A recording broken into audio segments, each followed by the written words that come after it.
Hello, everybody. Welcome to another episode of the Thriving Adoptees podcast. Today, I'm delighted to be joined by Annie Bernacki. Looking forward to speaking with you, Anna. Anna interviewed Yes. me yesterday, and today I'm interviewing her. So it's just an interview fest. Right. We're It's an learning all about adoptee each fest. other. Yeah.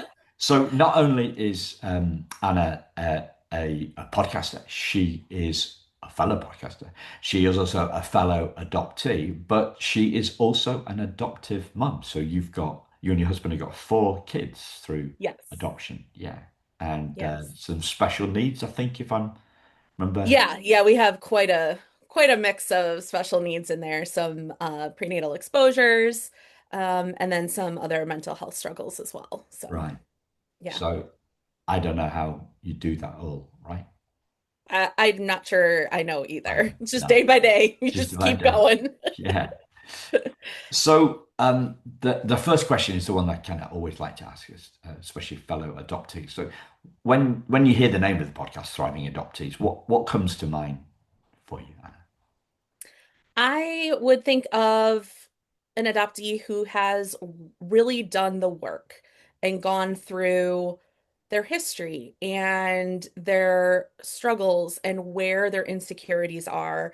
Someone who has embraced who they are, whether their whether their adoption story was positive or negative, or whether they just feel, that middle ground. Sometimes it can be both. Like it was hard, but also, and I think that's where I fall. I wish I didn't have to be adopted, but also I'm thankful that I wasn't raised by my birth parents. So I think I'm kind of in that, middle ground there. So I think a thriving adoptee, I would say someone who has overcome and become a healthy, successful human who is not bound by their story. Yeah. So free of the Yeah. story. Well, I think the story follows us to a certain extent, and it does impact different parts of our lives. So I wouldn't necessarily say free of the story, but free of maybe the burdens that the story can carry or the narrative that sometimes the story can put on us. Yeah. Yeah. I think what I was coming from then when I said free from, I was also thinking freedom with or Oh, yes. or freedom despite the story. Yes, Freedom despite that would despite the be a story. perfect. That, Yes. yeah. So there's I guess there's a turning point there. Was there a turning point for you when you became free despite your story? Yes, I had a very profound couple years, really. I think growing up, I always knew I was adopted. My younger siblings were also adopted. None of us were biologically related, but it was just a part of our home that we were adopted. And it was just kind of a fact. It wasn't made into a big deal. It just was. And as I got older, I really longed for that biological connection, especially through my teen years. I mean, it started very young, but through my teen years, you're already an angsty teenager.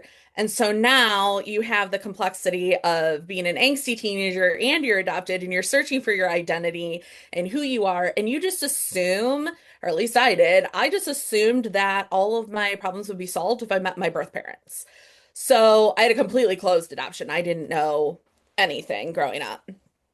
And I mean, in the adoptee world, I think they call it the ghost kingdom. And let me tell you about my ghost kingdom. Like, it was elaborate and very extensive.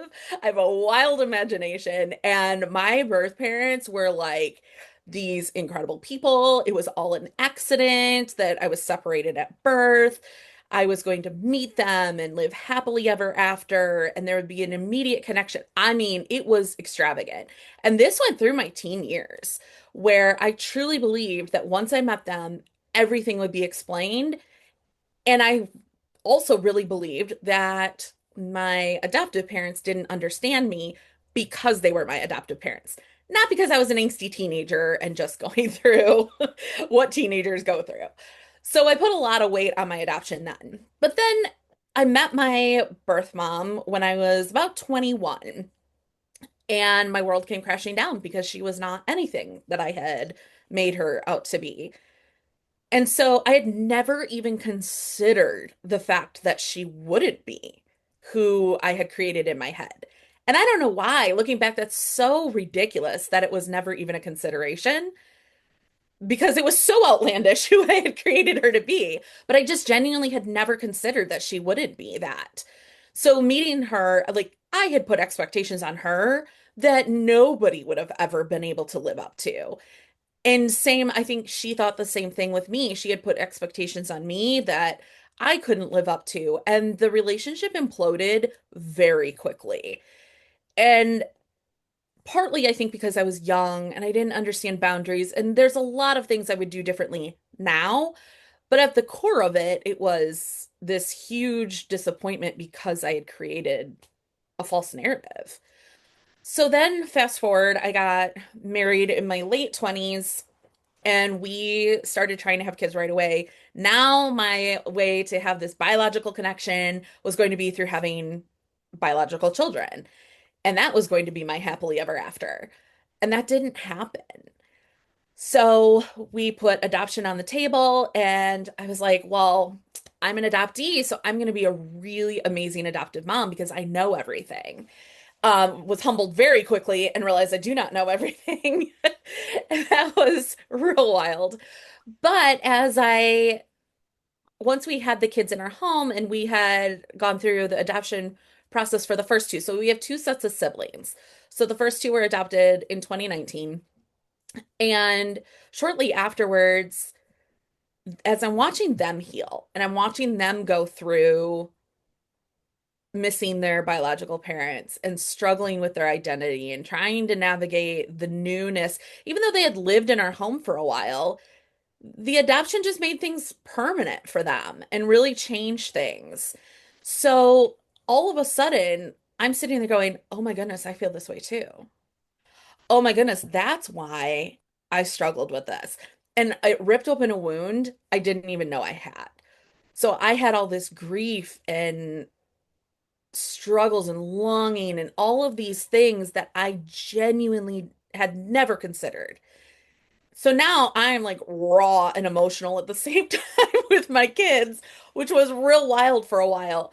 But we were able to kind of process and heal together. They were older at the time, which made it really beautiful because we were having very open and raw conversations about things that I don't think a lot of adoptees would have raw conversations about, like missing our parents and the what if, and I wonder what they're doing today.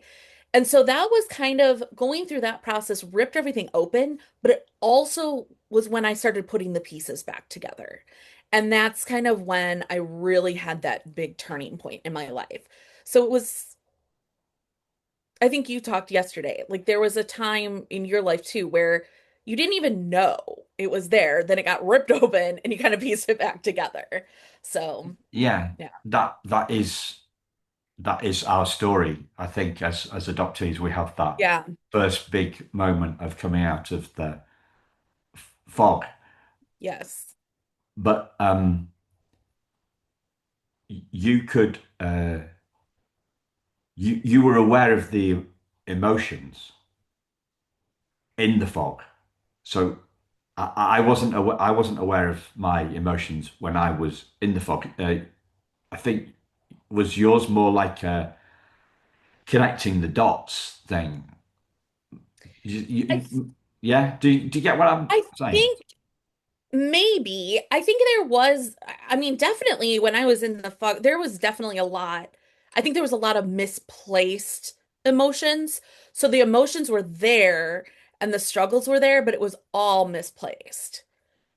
So I think that played a huge role in kind of that fog. And not then coming out of that, I was able to place those emotions in the appropriate, like what they actually belong to and process through them. Okay. So like by you mean like assigning Yeah. pinning the tail on the right donkey. Is that what you mean? Yes, exactly that. And I think like the grief, like that longing and desperation to be connected with my birth mother as a teenager was really, I was grieving the fact that I didn't have a genetic mirror and I couldn't, I saw something in my friends with their parents that I didn't have. And so I just assumed that my birth mother would be that for me. So I was assigning, and I wasn't realizing like this is a grief thing. You have to process it, you have to work through it and not allow it to define your life. And I just allowed it to define me for so long and not considering that this was actually grief. It was grief of what I had lost, what I had grown up without, and that's okay. I think that was the piece that it's okay to not have that. Yeah. Because as you were talking about raising the first sibling set, you talked about their grief and healing together. And what I was going through my head was almost like a validation. The three of you were Yeah. validating, were validating it. You were three of you were making it okay. Yeah. Yeah, we're all feeling the same stuff, so Right. it's not nuts. Right. And it allowed it to be external. You didn't have to hide it. I think there was a lot of now what I would consider my grief in my adolescent teen years. I would consider that grief now, but at the time I wasn't considering it as grief. So it was just, what is this? Why do I have all these big emotions? And I hid a lot of it. I didn't talk to my adoptive No. parents about it because I didn't want them to know how desperately I wanted that connection because I was afraid of hurting them. So having that open conversation in the home, even with my kids being allowed to say the hard things to me, was almost healing in a way too, where I got to see, even though I didn't experience it, I got to experience it through them of what it would look like to be able to say those things and have those difficult conversations out loud and not just hold it in. And Yeah, that healed a piece of me too, I think. yeah. So what was the shift then about moving from anger towards your adoptive parents and realizing it was grief for your biological parents? Is that how you? Yeah, yeah, for sure.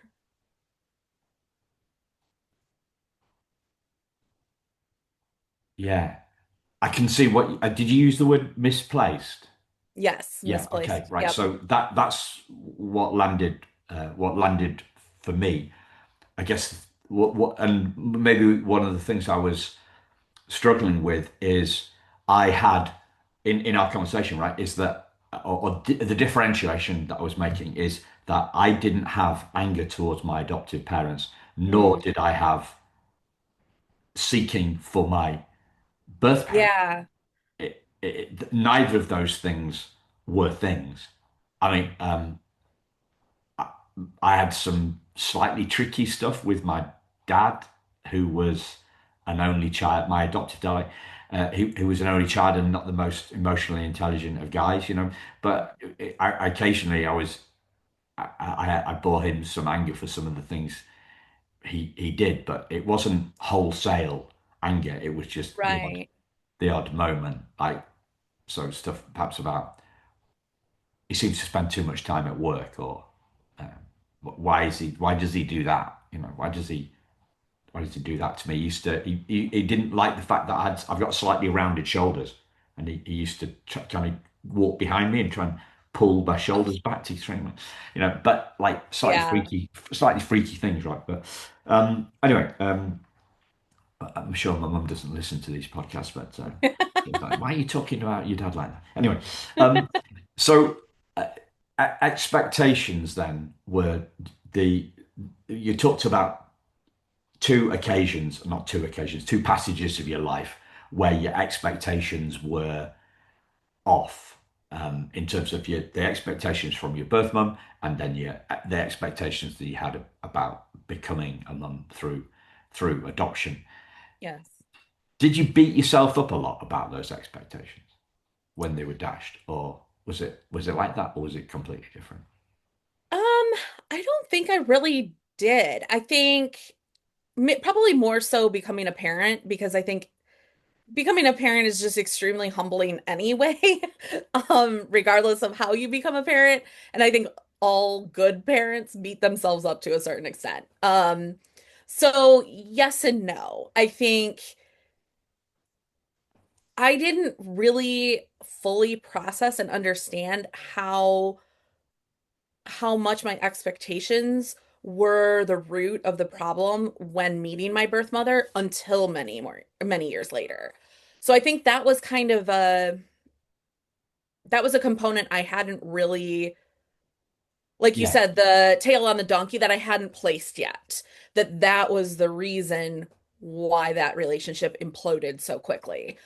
So that was a kind of a hindsight thing. yeah, And then, yeah, becoming a parent, yeah, I don't think it was necessarily because I was adopted and had different expectations. It was just the reality yeah, of being a parent was very, very different than what I expected. And that's okay. That wasn't necessarily a negative thing for me. It was just wildly different. yeah. So, how do you see the the role of expectations and that being an obstacle to our thriving? Hmm, that's a loaded question.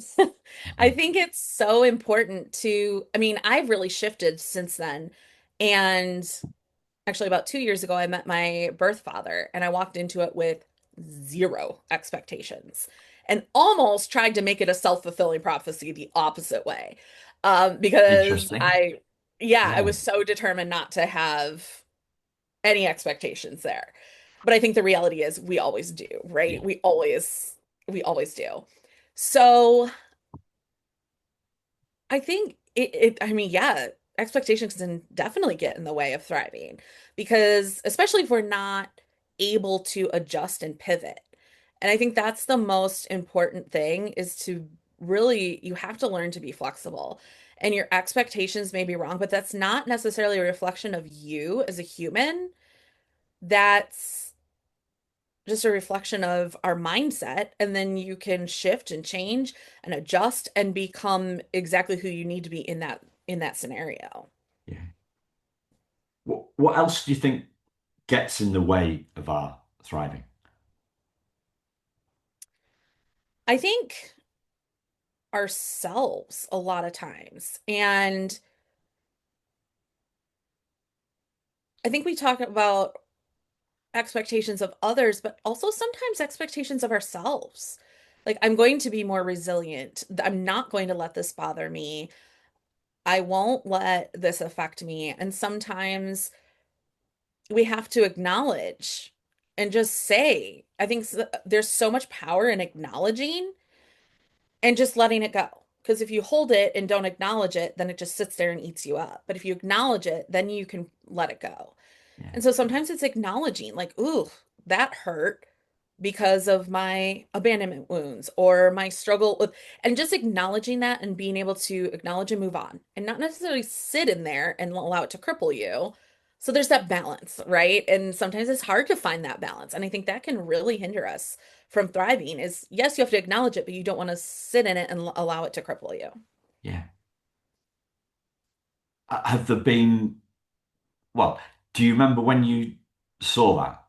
Do you remember seeing that for the first time, or is that kind of I'm lost not in memory? sure. Yeah, I'm not sure there was necessarily a time when I remember that. I mean, I know even just in the past couple weeks, I've had situations within work and professional relationships where, I kind of go, ooh, that decisions were made. I'm like, really affected. Why did that bother me so much? Why is that eating me up? It shouldn't bother. This is a professional relationship. This shouldn't bother me so much. And so then just kind of processing through it and saying, okay, I'm feeling abandoned by this person. I There's a reason for this. That doesn't define me and I'm okay and I can move on. And so I think it's just kind of almost that self-talk through it that I've learned. Yeah. So space between you and the decisions, or the space between you and the incident, Yeah, the and what's going really on. right, and not putting myself not making myself feel guilty like wow, you're way overreacting. Like I'm not making myself feel guilty. I'm acknowledging it, and then I also can acknowledge that I'm bigger than that and I'm not defined by that. And while that touched a wound I didn't like, I I can overcome and I can move forward. Yeah. Yeah. So you said that there was two years that were particularly profound for you. Were those the years after um, adopting the kids? Is that Yeah, I would say the years after adopting the kids and then um yeah, processing through that, and then we also got our two babies during that time as well. And so over the course of those 2 years, so we got the two older siblings, and then our little baby girl, all within 5 months. And then 2 years later, baby girl had a brother. right? So we got him 2 years later, and that was in May of 2020. So the world was shut down, Yeah. and now we had a brand new little baby, and he didn't sleep. I mean, he was colicky. It was awful, like absolutely awful. It was a very, very dark time. And looking back on that, though, like, yes, it was hard. Our family was struggling, relationships within our family were struggling. It was just post-adoption for the older girls because they were adopted in 2019. So, I mean, everything just collided and happened all at once. And so that was definitely very, very difficult. But coming out of that, I think as I came out of that, it became very freeing. Was there a turning point, Anna? Was Yeah, was there a turning point? Tell us about the turning point. I was so incredibly lonely, like so lonely. Nobody understood my life within, my Yeah. circle. And so I looked to social media. And that sounds crazy, but I was like, I need to know that somebody else out here feels the same way that I do and is struggling with the same things. And so I turned to social media and I started following creators that were interesting or shared, different adoptive moms or other adoptees, and started kind of developing these relationships, and I would comment on their things. And so through that, I developed some beautiful relationships that turned into real life friends. Um, and that really pulled me out of that. And it validated so many things that I was struggling with. I wasn't a bad person. Other moms were struggling with these things too. Parenting kids who are adopted is hard and it's very different than parenting, your biological children. So, and that's okay. And it gave me permission to struggle and be human. And then coming out of that, it also lifted me up and built me up and they spoke life into me. And that was really when I started having that turning point was meeting. It was so crucial for me to meet other people who lived a similar life. While we none of us have identical Yeah. lives, but living similar lives and realizing like, okay, this is okay. We can get through this. And that was a huge turning point for Yeah. me. And I'm presuming that these were largely adoptive fellow adoptive mums that you met. Is that right?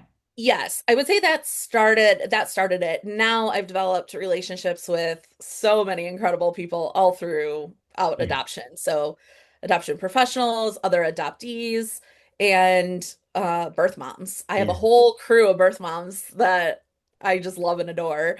Yeah. So there's yeah, Yeah. it's a wide range of them Yeah. now. That's fantastic. And the reason that I kind of like assumed it was more fellow adoptive mums, uh, that was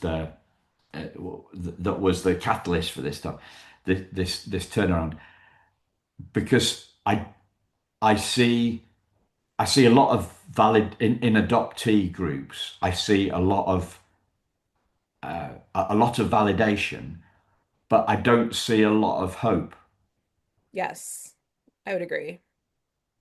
or more, for, let's call it forward momentum. Whereas you Yes. seem to, your connection with the adoptive parents, adoptive mum, parents and adoptive mums community was a catalyst for forward motion for you. So they didn't just validate you, they helped you move forward. Yeah, for sure. And I think in the adoptee community, you're absolutely right. There are so many, I mean, we joke about the angry adoptees, right? And yes, some have very valid reasons to be angry, and some have horrific stories and have been wronged. And I think it's important to acknowledge that, but also you can have a horrible story and go live a beautiful life. And so I think you're right. There's that lack of forward momentum. And I'm not the type of person that's going to sit in that. I'm just not. And so for me, I have met other adoptees who are on a similar path of moving forward. And that was really where that's where I felt most comfortable because I didn't want to sit in that. I didn't want to sit and become bitter or angry. And so I made the choice to, so I definitely set boundaries with people close to me and said, "Hey, we're going to acknowledge this, that adoption starts with loss. We're going to talk about some of the hard complexities about it. We're not going to say that it's all sunshine and roses, but that doesn't mean I'm going to sit in those hard things. There is the both." Yeah, yeah. I mean, that was a great line. You said you can have a horrible story and still have a fabulous life. Hmm. Yes. And I've seen so many people do it. And so many people with, I mean, horrific stories. And they're living very fulfilling, successful, beautiful lives. And so it can be done. So, what do you think are the factors, the determinants, the drivers? What are the differences? I'm not going to say I'm not going to be as simplistic to say what is the difference that makes the difference. I'm going to Yeah. say what are the differences that make the difference. What have you seen there? I mean, for one, you have to have the desire to move forward. Like it comes within yourself, right? You have to have the desire to move beyond and not sit in that anger and bitterness towards your story. And then it's who you surround yourself with. Are you going to surround yourself with other people? Yes, it's very validating, absolutely validating to have other people who understand your story. And I have found that to be very healing to have people validate my story. But are we going to only sit there and talk about the negatives? Are we only going to validate that part? Or are we going to move forward and how can we do better? And one of Yeah, the big drivers for me, at least, is okay, I didn't like how this went for my life. Well, then I'm going to do something about it so that other adoptive parents are educated and will raise their adoptees in a different way than how I was raised. And so that's how I can make a difference and I can move forward. I'm not going to sit in the past and be angry and bitter about it, but I can make a change and move forward. And so that's been a huge driving source, I think, is one, self-motivation, and then also who I've surrounded myself with. yeah. I think for me, we talk about desire and choice and options. And one of the challenges I see in the adoptee space is that thriving isn't even seen as an option. Yeah, so There often you're is right. there is no choice. There's no desire. You talk about a desire to move forward. That option just isn't seen. Yeah. It isn't seen that. And something I don't know if I've mentioned this before to you or not. It's something that's landed for me very big in the last couple of weeks. So I interviewed a mum who fosters, and she's like kinship adoptive mum as well. Okay. and she says to she she's had some older teens that she's fostered, and she said to them, look, I'm not denying your this isn't the first day that they arrive at the house, right? This is after trust has been built. Right. She said, like, I'm not denying trauma here, but you've got to, because she grew up with a family. Her father was an addict, and she was with a guy for 13 and a half years who there was domestic violence going on Well, between. Right? yeah. So she's had a tough time, and but she says, look, I'm not denying. I'm not going to sit here and deny the trauma. But you have an option. You have a choice here. You have a choice here. You can either succumb to the trauma or you can rise above it. And I've never heard it. I've never heard the choice, the option. I've never heard that expressed so clearly, with Yeah. kind of zero BS. Like, Yeah. zero, no sugarcoating, but laying it right on the table. And the reason I think I'm talking about it so much is because I don't think many people haven't been given that option, Right. Right. They haven't. and they've been stuck, and they just haven't seen stuck. They've been stuck in a rut, and they haven't seen that a way out of the rut. They've just the Right. whole world, and then you go on social media and everybody validates the rut. And if anybody talks about a way out of the rut, then they're shot down in flames, right? Right. Yeah. And I think I always tell my kids similarly, like you can either allow the trauma to define your life or you can use it to propel you. And I think it's always going to be there in some capacity. We don't just get over the trauma. That's not, I think that's also very false to say, well, you just need to get over it. That's going to be a part of you. It rewires your brain, and that's scientific, right? Like it's going to be a part of you. But are you going to use it to propel you forward, or are you going to use it to define every part of your life? Yeah. Do you remember seeing that option for yourself? Do you remember the moment when you saw that option for yourself, or is it kind of more like hindsight? I think a lot of it was hindsight. Um, I remember I was at an adoption or an adoptive conference with some of my friends that I had met online. And, you talk about your stories or whatever. And we were sitting in the back of it's this huge convention center. And my friend and I were in the back of the room, and she goes, you have a really incredible story. You're going to be on that stage someday. And I just laughed. I'm like, ha, yeah, whatever. She goes, no, you have a really cool story. You need to share it. And so little by little, I started kind of sharing my own story on social media and things. Well, exactly 2 years later, I was on that stage. Fantastic. And it was one of those full circle moments where I went, oh. Like having that encouragement, those positive people in my life, encouraging me to use the story to propel me forward and not hold me back. Yeah. Okay. So I see it's been more of a Yeah, drawing together of the different strands, and to be able to summarize them as clearly as possible to your kids, right? And hmm. so, and how old were you? How old were they when you were laying this option out to them? I mean, we talk about it repeatedly. I don't know when the first time was. Probably my oldest is 18 now, All right. so Okay.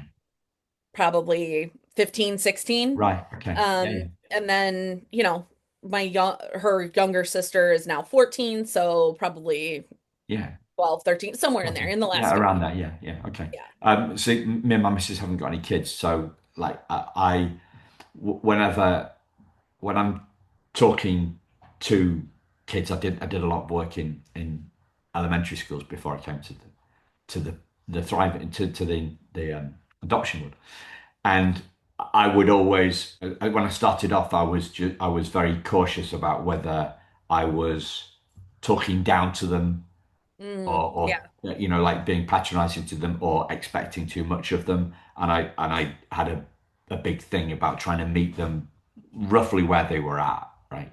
sure. To and I guess that's what's behind the question. Not that okay, when my kid gets to 12, I will tell them this. Look, Right.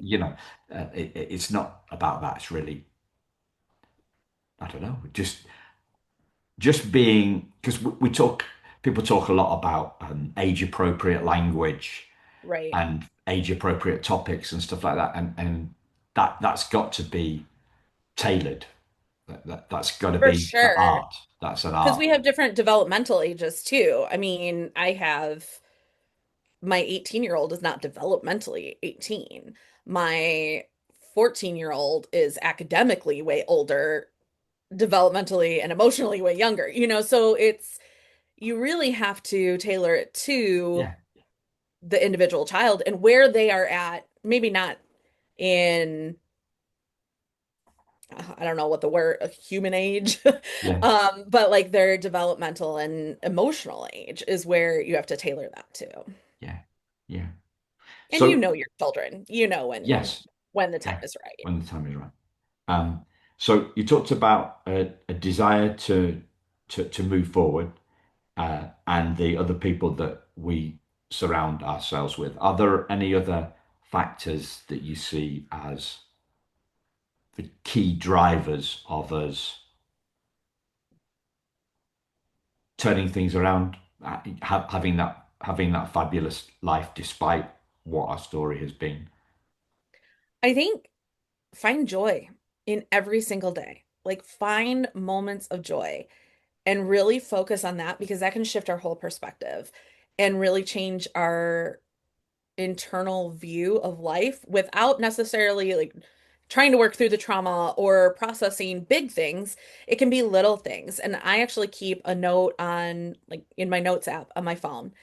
And I'll go through there and just add things to the list. And so sometimes it's a hug from a friend. Sometimes it's the sunshine. Some days are really hard. And it's like, well, I woke up today. Like, it's real basic, but it's demanding that your brain find that joy every single day or some moment of happiness. And I think if you can look back at your day and it's not all negative and it's not all tragic and it's not all horrible, and you can find that, and then you can read up your list too and find other days and be like, oh, yeah, it was better then. It will get better again. And having that, watching the cycle and being able to see like the positive, I think that just changes our brain chemistry and how we process the world around us so tremendously. Yeah.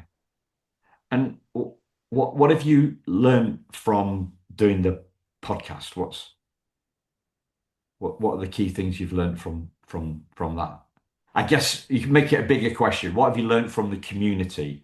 Because what have you learned from engaging with others? You talked about birth mums, for example, that a lot of Yeah. your close friends are birth mums now.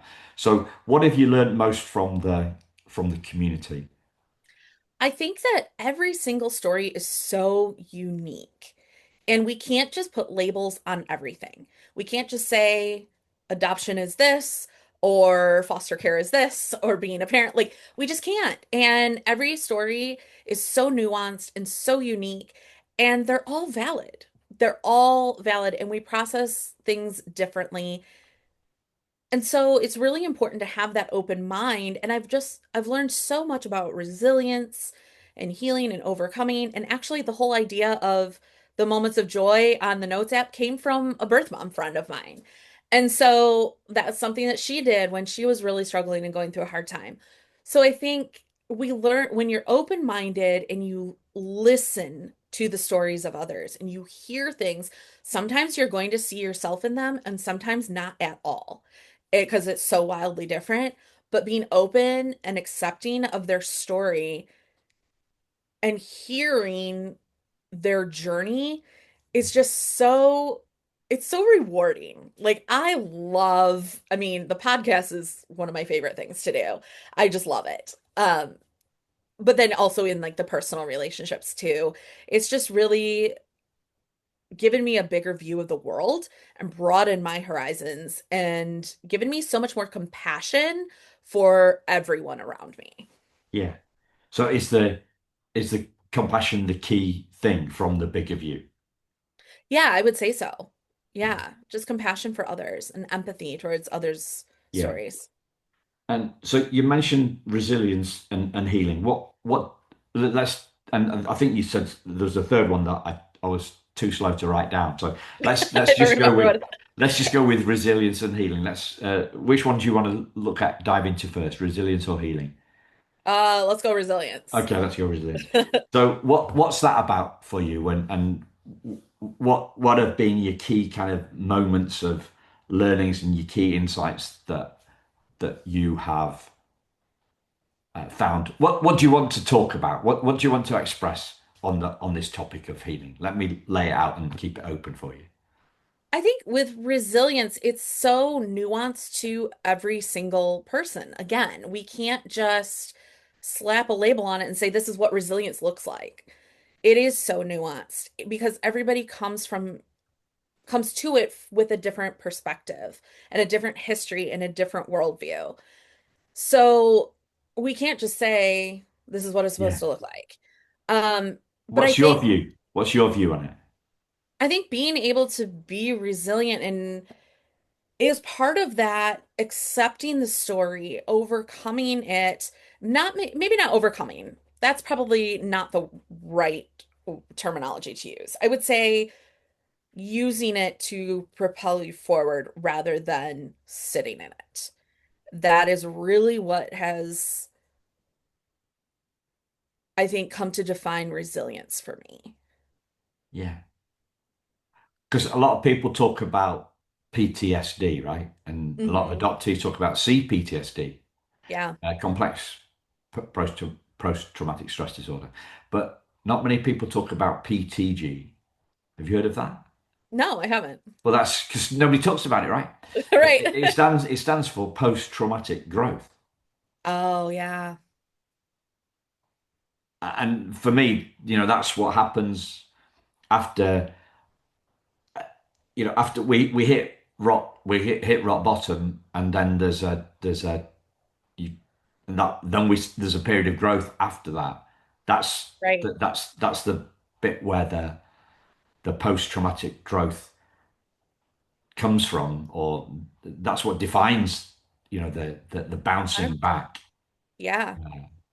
And no, like no, I heard it first time, I don't know, probably maybe 2 years ago, and I thought, why have I never heard that before? Yeah, I've never heard that either. And I think you can even have PTSD and the growth. I think you can have both. And I think that's a space, it's how you handle it. Are you going to sit in, because again, trauma does rewire our brains. And so you can have the growth and still struggle occasionally, but I think there is space for both. But Yeah, you don't want to just sit in that PTSD no. without the growth. The metaphor I've come up with recently, because we have to talk about coming out of the fog as a once and done thing, and I don't, for my experience anyway, No, I don't think it is it's either. like it's aware. So the metaphor that I came up with this was, like the spring-loaded plate stacker. You go into a Oh yeah. canteen, yeah, and you take a plate off and you put it on your tray, and then Yes. the next plate comes up, right? So that's what coming out of the fog for me feels like. You become aware of the stuff, and, and Absolutely. and Yeah. and you keep on coming aware of it. So today I got into a conversation with a friend of mine I see down the swimming pool, and I've known him a long time, but that's the only time I've spoken to him. It's 5 minutes here and there on the swimming pool. But I found myself getting kind of a bit of righteous anger about a topic. It doesn't matter what the topic was. But on the way home, I was thinking, yeah, that I was at, I was ranting there. I was ranting there, and I also thought maybe that ranting, maybe some of the ranting could have been construed as criticism as well. And Mm, so you kind of become aware of it, right. right? Become aware of it. Like, do I want to do that? Um, is that something that I should be doing less, less of? So resilience and bouncing back. What about healing? What does healing mean to you, Anna? I always kind of I have such a wild imagination, so everything is like very visual for me. But I always view it as it's not just putting the band-aid on the wound. It's nurturing it and giving it what it needs to truly heal. And that can be therapy, it can be relationships, whether that's positive relationships that you're filling your life with or cutting out the negative relationships. And just really take what is it going to look like for this to get better and for me to live a life that is what is it going to look like to live successfully and then how do I get there and really like breaking it down and going through that process because you can't just jump. If you jump or just slap a band-aid on it, you're not going to actually heal. And so it's really taking whether, yeah, therapy, um, whatever that looks like,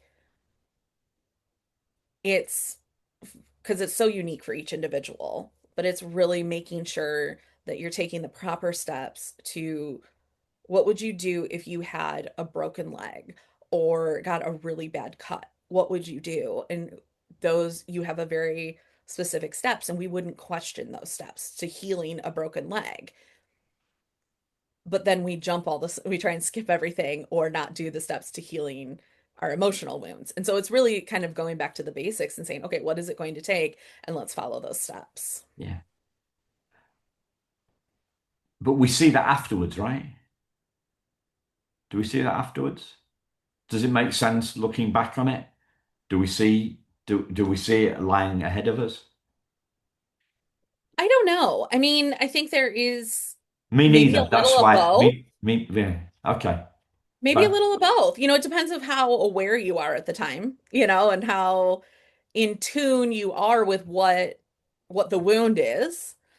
And then I think as you go through that process, especially, I mean, for me, we're a big therapy family, so we're all in therapy, and that's been very helpful to have someone kind of guide us through that and say, this relationship might not be helping things out right now. So let's talk about that and break that down. Or where can you find more of this?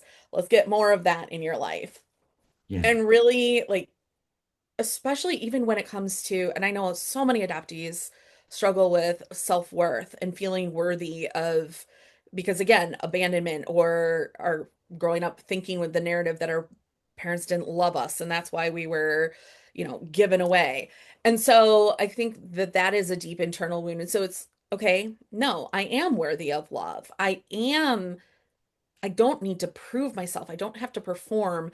And so sometimes it's just processing through those narratives and how to come out on the other side too. yeah, yeah. Have you stuck with the same therapist yourself, or have you had different ones? What?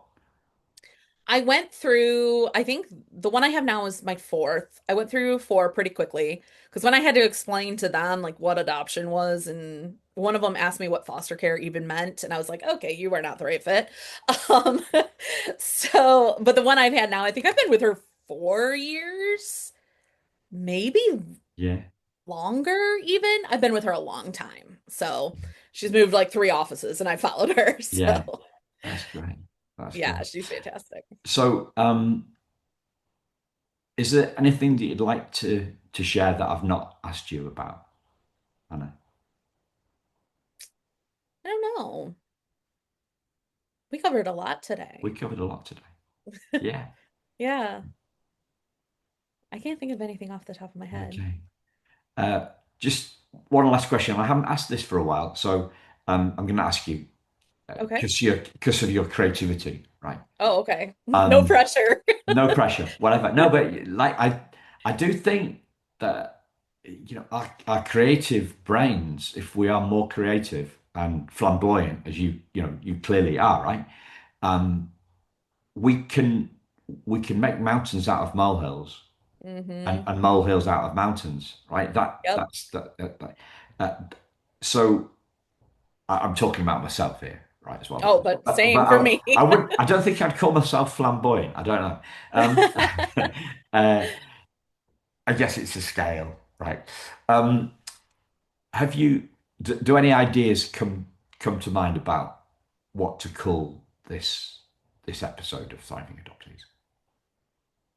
Ooh, you're gonna make me really think here. I Yeah. don't know. I think thriving, I mean, we talked all about what thriving means, and I think, man, what would we call it? You're really putting the pressure on here. Well, I can relieve that pressure for you if you like. I can relieve that pressure for you like, and give you a word, a phrase. Sorry, use one of your phrases back to you and see what you think of that. Yeah, I mean, if I was to think out, I don't know if we're on the same track here, but I think if I was to choose, I would say something about are you going to let your trauma define you, or are you going to use it to propel you? Okay. Something along those I'm looking lines. for something a bit shorter than that. Well, And yeah, that is yeah. very long, isn't it? So the words that you gave me that really stood out for me was uh, horrible story and fabulous life. Right. Mm, So I thought maybe having a fabulous life as the title. yeah, I love Having a that. fabulous life, and then put because horrible story and having a fabulous life. That's too long as a title, right? So Yeah, well, and I don't want people to think that my story is horrible because that's not indeed, necessarily my indeed, story. So, yeah, indeed. So we'll go with having a fabulous life then. I love Thanks, that. Anne. Thank you so much. Thank you, listeners. We'll speak to you again very soon. Take care. Bye bye.